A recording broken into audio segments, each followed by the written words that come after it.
Good morning friend, जय श्री श्याम, जय महाकाल। आप सब कैसे हैं? ऊपर आप बहुत अच्छे होंगे। मैं भी एकदम बिल्कुल अच्छी हूँ, क्योंकि मेरे पास आप जैसे प्यारे प्यारे से सपोर्टर्स हैं, इसलिए मैं काफ़ी अच्छी हूँ। और प्लीज़ मेरे वीडियो को लाइक शेयर एंड सब्सक्राइब कीजिएगा, प्लस बेल आइकन को प्रेस कर लीजिएगा, जिससे मेरी आने वाली वीडियो की नोटिफिकेशन आपको मिलती रहे और आप मुझे हर वीडियो पे सपोर्ट कर पाए। तो प्लीज़ मुझे आपकी भी सपोर्ट की ज़रूरत है। आप सब लोग भी मुझे सपोर्ट कीजिएगा। और शिवरात्रि की हार्दिक शुभकामनाएं। महादेव की कृपा, माता पार्वती की कृपा पर बनी रहे।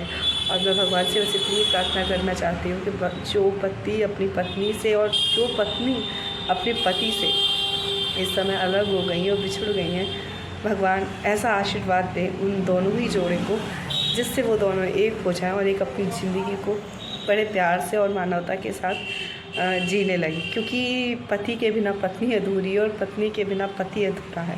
तो इसीलिए एक पत्नी का पति से दूर जाना और एक पति का पत्नी से दूर जाना क्या होता है, ये सब वही समझ सकते हैं। लोग तो सिर्फ अनुमान लगा सकते हैं। तो फ़िलहाल अभी मैं अपने ब्लॉग का स्टार्टिंग करती हूँ। और आज है, अभी मंडे है, सॉरी आज है फ्राइडे। और मैं भी कोचिंग आई हुई थी कुछ काम से, तो इसीलिए, क्योंकि एक लोगों की आज हमें पूजा है, तो बस वहीं आई हुई और पूजा वूजा हो जाएगी, क्योंकि घर का ओपनिंग थी, गृह प्रवेश था। और बस इसीलिए फ़िलहाल आज का कुछ टॉपिक ऐसा है कि पता लोग किसी की ज़िंदगी बर्बाद कर भी नहीं सोचते। मेरे हस्बैंड का आज कहना था कुछ समय बाद कि तुम अपना यूट्यूब चैनल छोड़ दो।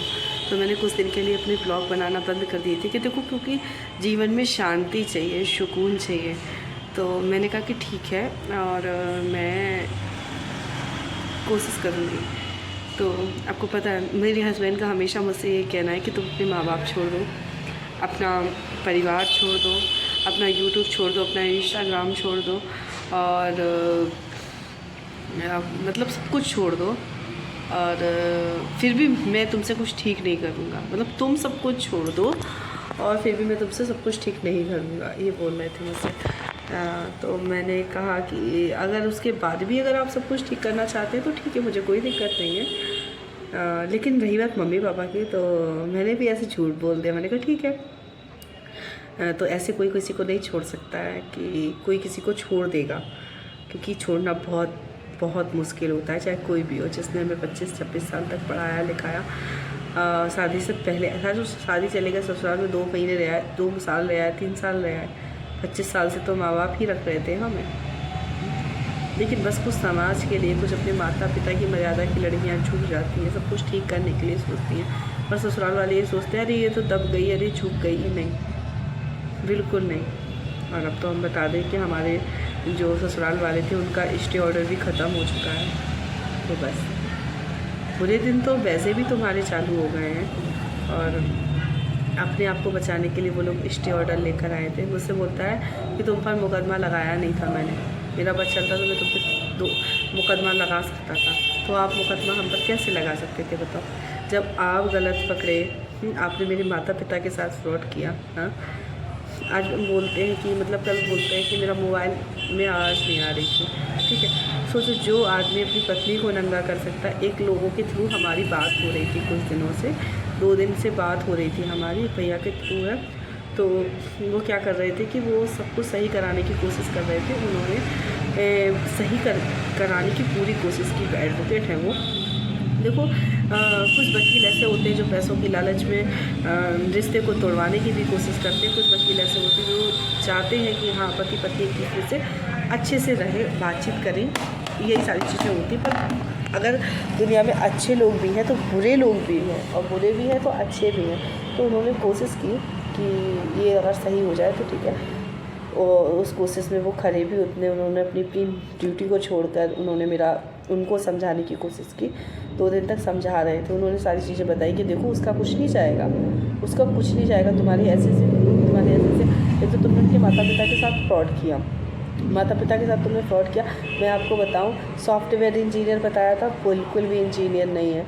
मेरे हस्बैंड बोलते थे कुशल परिवार में रहने वाले हैं, वो भी नहीं है उनके पास। उन्होंने बताया कि खेती है, मकान है, घर मकान सब कुछ है, वो भी कुछ भी नहीं मिला, कुछ भी नहीं मिला। यानी इतना भी नहीं मिला कि अगर आप मर जाए ना, जैसे अगर हम मर जाए ना तो हमें कोई दफनाने वाला, जैसे अपनी ज़मीन पे दफनाते, कहते कि अरे हमारी बहू है तो हम अपनी ज़मीन पे या दफनाएंगे या फिर अपनी ज़मीन पे ही दाग देंगे, पर ऐसा कुछ नहीं है। यानी कि तुम्हारे मरने तक के लिए, तुम्हारी कब्र खोदने के लिए भी, मतलब जो तुम्हारी जो बॉडी है उसको जलाने तक के लिए भी जगह नहीं है।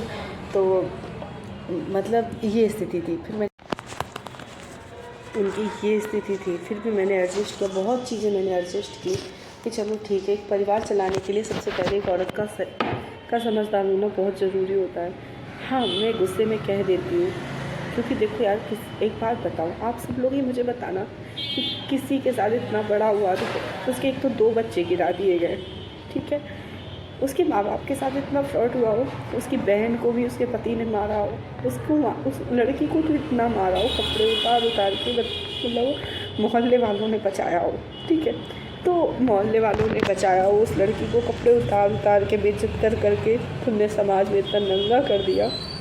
आज वो लड़की किसी लायक नहीं बची, किसी तरीके से नहीं बची। तुमने उसके माँ बाप पे लांछन लगाया, उसकी बहन को तुमने गलत करने की कोशिश की। जब उसको घर से निकाला था तब ये कह के निकाला था कि उसके साथ मतलब गंदे संबंध है, ये सब कुछ सारी चीज़ें, बाबा, चाचा, पापा, फूफा, सबको फ़ोन करके ये सब चीज़ें बोली। बट सब ने कहा कि अगर तुम्हारे पास कोई प्रूफ है या कोई चीज़ है मुझे बताओ, तो अगर मुना गलत पाई गई है तो ठीक है, मोजा से मैं पूछती हूँ। बट मुझे आज शिवरात्रि से 1 साल होने जा रहा है, आज तक मैं अपने घर से कहीं बाहर नहीं जाती। मजबूरी के लिए भी कुछ दिनों के लिए मुझे निकलना पड़ा, वरना देखो एक औरत कभी नहीं चाहती। सबसे पहले लोग क्या करते हैं, यूट्यूब चैनल पर आके जिनके हस्बैंड ने छोड़ दिया, वो मांग में सिंदूर लगाना, लिपस्टिक लगाना या बिंदी लगाना, ये सब कुछ बंद कर देते हैं। लेकिन क्यों नहीं, मैं ऐसा क्यों नहीं करती? मैं बस इसलिए ऐसा, लोग कहते हैं अरे तैयार है यार, होकर बैठती है। नहीं, इस तैयारी के पीछे पता क्या होता है? मांग में सिंदूर हम इसलिए लगाते कि कोई सामने वाला व्यक्ति हमारा गलत फ़ायदा ना उठा सके, अपनी सेफ्टी के लिए। पहले से वो जान जाए कि हाँ हम शादीशुदा हैं, हमारा परिवार है, तो दोबारा हम पर नज़र, या कोई इतनी तो हिम्मत नहीं है, किसी की भी हिम्मत नहीं है, किसी की भी हिम्मत नहीं कि मुझे गलत नज़र से देखे, क्योंकि हम जब खुद गलत नहीं है तो हम लोग कैसे देखेंगे? आपने मेरे मम्मी पापा को क्या बताया था और क्या दिया? कुछ भी नहीं दिया। सच बता रही हूँ, मैं दाल, चावल, राशन, पानी, घर से आटा, हर चीज़ में झांसे से ले जाती थी। मेरे पास कुछ भी नहीं था। मैंने कैसे अपना 3 बार जीवन जिया है। हमारी एक फ्रेंड थी, मतलब जियो में ही जॉब करती थी हमारे साथ। अगर ये बताओ, अगर मेरे पास सब कुछ होता या तुम सारी चीज़ें अरेंज करते, तो आज मैं अपने घर पे 1 साल से रह रही हूँ। मैं कहीं कुछ नहीं कर रही हूँ, घर पर रहती हूँ आराम से, ठीक है। हाँ, वो थोड़ा सा माइंड को फ्रेश करने के लिए चली आती हूँ थोड़ी बहुत कहीं जगह। ये सोचो, लेकिन शादी के बाद एक बहू घर से कमाने के लिए निकल रही है, तो कोई ना कोई रीज़न तो होगा ना कि क्यों निकल रही है वो। अगर उसे वो सारी चीज़ें आवश्यकताएँ मिलती रहेंगी तो वो क्यों जाएगी? आप बताओ, क्यों जाएगी? नहीं जाएगी ना गाइस। आप ये लोग बताइए कि क्यों जाएगी वो? कुछ ना कुछ तो उसे नहीं मिल रहा होगा। मकान का किराया देना, राशन पानी खरीदना, घर की आवश्यकताएँ, बीमार हुए थे उनसे कर्जा चढ़ा था सर पे, उसको चुकाना। अगर हमने लिया है क्योंकि लोगों ने हमें समझ के दिया था, हस्बैंड क्यों समझ के नहीं दिया था। हमेशा ये बोलते थे कि देखो भगवान तुम्हें दे रहे हैं, हम तुम्हारे आदमी को नहीं दे रहे, क्योंकि वो नहीं चुकाएगा। वो बचपन से हम उसे जानते, लोग हमसे बताया करते थे, पर हम कभी ध्यान नहीं देते थे कि नहीं मेरे हस्बैंड इतना गंदा नहीं हो सकते, नहीं मेरे हस्बैंड इतने गंदे नहीं हो सकते। कल भी ऐसे उन भैया ने हम लोगों को बातचीत करने के लिए कहा कि बातचीत करो, सब कुछ ठीक करो। और उस लड़की का क्या? उस लड़की का कुछ नहीं होगा, ज़िंदगी तुम्हारी बर्बाद होगी। इन लड़कियों पे, जो भी लड़कियां हैं ना, इन पे मैंने मुकदमा डाला हुआ है, ठीक है। अभी इनका मैंने मुकदमा डाला हुआ है, इनको मैंने सब पर कंप्लेन करी है। सारी इन लड़कियों की जितनी लड़कियां थी, सब लड़कियों पे मैंने कंप्लेन करी हुई है। इन लोगों को इतनी धमकियाँ दी थी कि बदतमीजी की थी मेरे साथ, मैंने इनको मुकदमा भी लिखवाया है इन पे। 156 3 में जाके मैंने कोर्ट पे भी ये मुकदमा लिखवाया। तो मैं इस चीज़ को भी प्रोसेस को ख़त्म कर रोक रही थी। मैंने कहा चलो कोई नहीं, थोड़ा दिन रुक जाते हैं, चलो सब कुछ सही हो रहा है, ठीक है। लेकिन फिर क्या हुआ कि मैं 2-3 दिन से इनको बराबर फ़ोन लगाया, सिर्फ मैंने ही लगाया, इन्होंने एक भी दिन नहीं लगाया। मैं बड़े प्यार से बात कर रही थी कि चलो सब कुछ ठीक कर लो, अगर आपने गलत लड़कियों के साथ कुछ किया, अगर पति में से पत्नी, अगर दोनों में से कोई एक भटक जाता है ना, तो हम उसे रास्ता दिखा सकते हैं, उसे अपने रास्ते पर ले आएंगे। कल को पत्नी भटक जाती तो क्या पति का अधिकार नहीं था कि मतलब उसे अपनी रास्ते, सही रास्ता दिखाना? अधिकार था ना। तो मैंने भी यही सोचा, मैंने बहुत रिक्वेस्ट की, सब चीज़ें की, बट उनका ना गाली देना, मतलब मैं उन्हें कॉल करूं तो उनको ये होता था कि गाली देना, बदतमीजी करना, ये सब चीज़ें करना। बट मैं उनको ही बचाने के लिए, उनको ही मैं ये देखो, जब कोई किसी से प्यार करता है या कोई किसी की इज्जत करता है तो वो ये सोचता है कि किसी पर कोई मुसीबत ना आए। लोगों ने मुझे बताया कि हाँ ऐसे ऐसे होने वाला है, तो मैं सोच रही थी कि चलो बहाली के बाद जो कुछ है वो सब कुछ सही करने की कोशिश कर रही थी। लेकिन आपको समझ में नहीं आता, बिल्कुल समझ में नहीं आता। ये हाई कोर्ट गए, हाई कोर्ट से स्टे वगैरह भी ले आए। अगर आप गलत नहीं थे तो आप हाई कोर्ट से स्टे क्यों लेकर आए थे?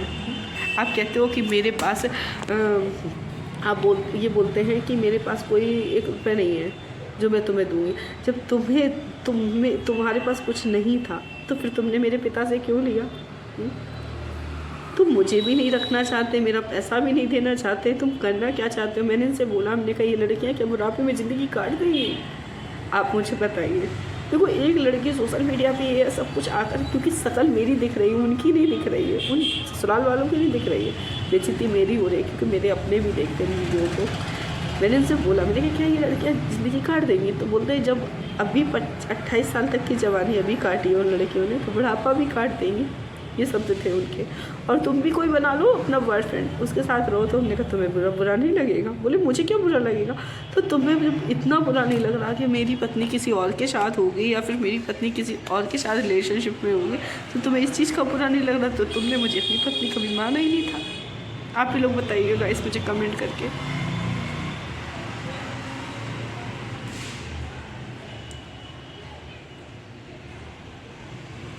ये है इनकी।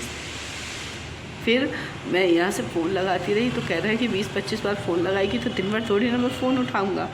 और बस मुझसे बोल दे तूने ये किया, तूने वो किया, गाली गलौज करने के बाद मुझ पे लंछन लगाने के बाद फ़ोन काट के, और मेरी जो भैया थी जो हम लोगों के पीछे सब कुछ सही करा रहे थे, उनको वो कर दी, रिकॉर्डिंग भेज दी। जैसे कि वो एक फिरोजाबाद की लवली जो थी, लवली वाला केस ऐसा हुआ था, लवली और हिफ्जा वाला हुआ था कि मतलब वो उन्होंने क्या किया था कि वो मेरा सपोर्ट कर रही थी, करने के बाद उनको गौरव ने जब उनसे बात की लवली दीदी से और वो हिफ्जा सिवा उसकी, तो उनको भी इस तरीके से गुमराह किया था।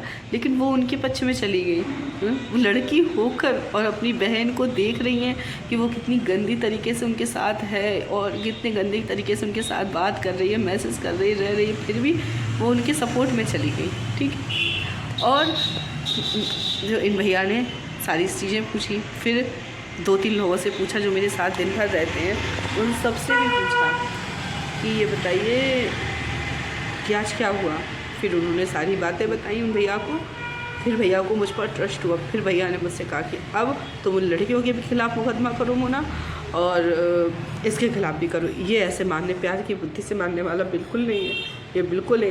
ये मतलब तुम्हारे साथ तो ब्लैकमेल कर रहा था, साथ में मेरे साथ भी कर रहा था। इसने मुझे फिरोजाबाद वाली लड़कियाँ समझ रखा है, इसने मुझे 2 कौड़ी का दूध पीता हुआ आदमी समझ रखा है। इस तरीके से कर रहा था। बताओ, मैं जिसके पास जाती हूँ सब कुछ सही करने के लिए, जिसके पास सब कुछ बोलती हूँ करने के लिए, ये मेरे हर जगह वहाँ पैर काट देता है, हर जगह पैर काटने की कोशिश करता है। तुम तो मर रहे हो। देखो कोई भी लड़की गंदी स्थिति में लेटी है, कोई भी लड़की गंदी स्थिति में आपसे किस कर रही है, आप उसके कपड़े उतार रहे हैं या कुछ कर रहे हैं, सब चीज़ें कर रहे हैं। अगर जब वो न्यायालय में आएगी ना, उससे पूछा जाएगा कि वो तुम अपना रेप कराने खुद गई थी, तो वो ये नहीं कहेगी कि नहीं सर मैं अपना रेप कराने नहीं गई थी, इन्होंने मेरे साथ ज़बरदस्ती रेप किया था। मैं कोई भी काम करती हूँ बहुत सोच समझ के करती हूँ, ये ज़बरदस्ती किया था। तो आप मरेंगे कि नहीं मरेंगे, मैंने ये चीज़ बोली उनसे, लेकिन उन्हें समझ में नहीं आए। मैंने डाला है मुकदमा, मैंने बोला था, मैंने कहा मुकदमा डाला, मेरे वकील ने भी मुझे बताया कि हाँ लड़कियों के खिलाफ हमने मुकदमा डाला है। और आप अगर नहीं मानते तो आप देख लीजिएगा, देखो हम आपको दिखाते हैं।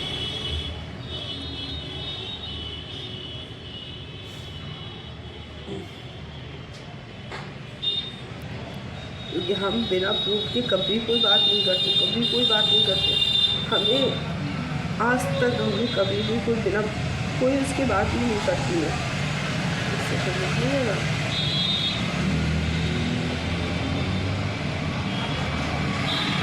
कहाँ पे बैठा है, मैं आपको थोड़ी देर दिखाती हूँ। हाँ गाइस, मैंने देखिए ये किया है मुकदमा, इन लड़कियों के खिलाफ किया है। ये देखिएगा, इसमें से इनके नंबर भी मेंशन है, आपको सबको दिख भी रहा होगा। ये देखिएगा, आप देख सकते हैं कितनी तारीख को किया है मैंने। जो जहाँ की थी, जहाँ पे थी वहाँ पे थाना में सूचना करवाई है, RGR डाला है, और मानवाधिकार, मुख्यमंत्री पोर्टल और सभी जगह मैंने डाला हुआ है। और बोलते हैं कि मेरे पास कोर्ट का कोई कागज़ नहीं आता, मेरे पास ना ही कोई सम्मन आ रहा है, ना ही कोई वारंट आ रहा है। अब जब वारंट पहुंच रहे हैं ना पुलिस से, आप कहोगे हाई कोर्ट 82 लेने, मैं भी देखूंगी। अब आप जाइए, आपको आज ना कल तो लोअर कोर्ट आना है। ये लड़कियां ये कहेंगी कि मेरे कपड़े किसने उतारे हैं, किसने उतारे, किसके साथ कितना बुरा होता है। अब देखूँ मैं, ये लड़कियां मेरे खिलाफ कितने मुकदमे कर रही हैं, चाहे कोई भी हो। अब बहुत मुकदमे लादने का शौक़ था ना, उनका साथ देने का शौक़ था ना। वो फिरोजाबाद वाली जो दीदी थी ना, मैंने उनको अपने हस्बैंड की रिकॉर्डिंग भेजी थी। एक लड़की के साथ ऐसा कर रही है, मैंने रिकॉर्डिंग भेजी थी। मैंने बोला भी था कि आप देखो उनको रिकॉर्डिंग मत भेजना, पर दिल्ली वाले जो भैया, जो गाजियाबाद वाले भैया, उन्होंने मुझे समझा, मेरा सपोर्ट किया। वो गौरव की चालबाजी को समझे, तब उन्होंने ये काम किया रात में। लेकिन ये एक लड़की होकर अपनी बहन को देख रही है सब कुछ, फिर भी उस लड़की से मेरे खिलाफ कंप्लेन करवाने की कोशिश की, और कंप्लेन करी तो ये कुछ नहीं आया। मैंने तो आपको सारी चीज़ें दिखा दी कि देखो मैंने की है कंप्लेन। जब वारंट निकलते हैं ना, जब स्टे खुलता है ना, तो अच्छे आते हैं। और तुम्हें भी पता है कि आज नहीं तो कल मुझसे बोलता है कि मेरे घर में कुछ होगा ना, तब धाराएँ 82-83 लगेगी। तो उसमें सिर्फ आप अकेले नहीं हो, सब कोई है। अगर ज़िंदगी सबने मिलके बर्बाद की है, इन लड़कियों की वजह से मेरी ज़िंदगी बर्बाद हुई, तो कोई कैसे छोड़ सकता है। अगर मुझे न्याय मिल गया तो ठीक है, नहीं मिला तो मैं आज कह रही हूँ मैं आत्महत्या कर लूँगी, और मेरी मौत के जिम्मेदार तब तो मेरी कोई सुनेगा, लेकिन अभी भी सुनेंगे, मुझे विश्वास है। मैंने एक कंप्लेंट डाली है और 156(3) में मुकदमा भी डाला है लड़कियों के खिलाफ कोर्ट में, तो मेरी कोई सुनेगा। और मैं मरी तो ये सब मेरी मौत के जिम्मेदार होंगे, क्योंकि मेरे आंसू कोई नहीं देख रहा है। इस समय मैं खुद अकेली खड़ी हूँ।